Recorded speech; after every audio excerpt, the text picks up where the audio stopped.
দেবদার এই যে মারাত্মক লেভেলের প্রমোশনাল স্ট্র্যাটেজি এবং এই যে খাদান ট্যুরের যে প্ল্যান করা হয়েছে এবং খাদান ট্যুর যে সাকসেসফুলভাবে যে এক্সিকিউশন হচ্ছে বা এক্সিকিউট করছে দেবদা, এবং মালদা থেকে রায়গঞ্জ, তারপরে মধ্যমগ্রাম, হাওড়া, মানে এক প্রান্ত থেকে সাউথ বেঙ্গল থেকে নর্থ বেঙ্গল, চারিদিকে কিন্তু এখন বর্তমানে খাদানের কিন্তু রমরমা কিন্তু চলছে। এবং এই যে খাদান ট্যুর বেঙ্গল, এটার জন্যে কি খাদান কিছুটা হলেও কি লাভবান হবে এবং খাদান কতটা সাকসেসফুল হতে পারে এই খাদান ট্যুরের ইফেক্টের জন্য, এটাই নিয়ে কিন্তু আমি এই ভিডিওর মধ্যে কিন্তু কথা বলবো। সো হ্যালো গাইস, আমি Deep and welcome back to my channel Deep exclusive. So এখন আমি এই ভিডিওর মধ্যে কথা বলতে এসেছি শুধুমাত্র খাদানকে নিয়ে, এবং খাদান এই বছরের সব থেকে বড় বাংলা ছবি, এবং তার আমরা রিফ্লেকশন কিন্তু পাচ্ছি বুকমাই শোতে এবং IMDb-তে মোস্ট অ্যান্টিসিপেটেড সিনেমা হিসেবে কিন্তু খাদান এখনও অবধি কিন্তু 1 নম্বরে রয়েছে। আমি যখন এই পার্টিকুলার ভিডিওটাকে তৈরি করছি ঠিক সকালবেলার দিকে, তো বিষয়টা হচ্ছে কি দেবদা এই যে খাদান ট্যুরের যে প্ল্যান করেছে, সেই প্ল্যানটা কতটা সাকসেসফুল হবে খাদান ব্লকবাস্টার হওয়ার ক্ষেত্রে বা খাদান বক্স অফিসে চলার ক্ষেত্রে।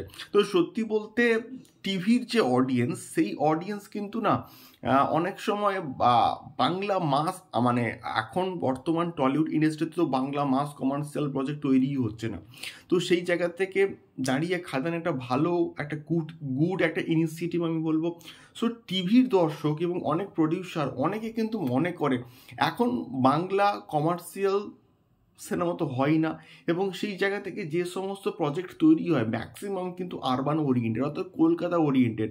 এবং অনেকে মনেই করে না যে কলকাতার বাইরে একটা অডিয়েন্স ছিল, যারা পাগলু দেখেছে, যারা চ্যালেঞ্জ দেখেছে, যারা ফাইটার দেখেছে, যারা জোশ দেখেছে, মানে রংবাজ দেখেছে, শুধু তোমারই জন্য দেখেছে, মানে এই ওয়ান্টেড, মানে এর আগে যত প্রজেক্ট এসে প্রত্যেকটা প্রজেক্ট যারা দেখে আজকে দেবদাকে সুপারস্টার দেব বানিয়েছে, জিৎদাকে সুপারস্টার জিৎ বানিয়েছে, তাদের জন্য কিন্তু ছবি তৈরি হয় না বা তাদের জন্য মাস কমার্শিয়াল সিনেমা তৈরি হয় না।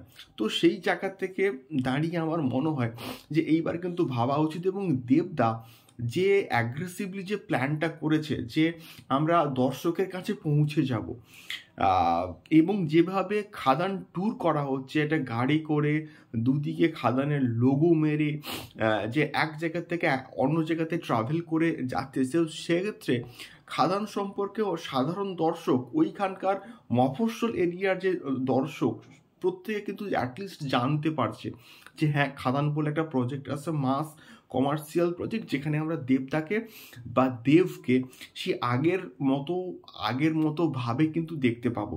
তো সেই বিষয়টা কিন্তু রয়েছে খাদানের ক্ষেত্রে।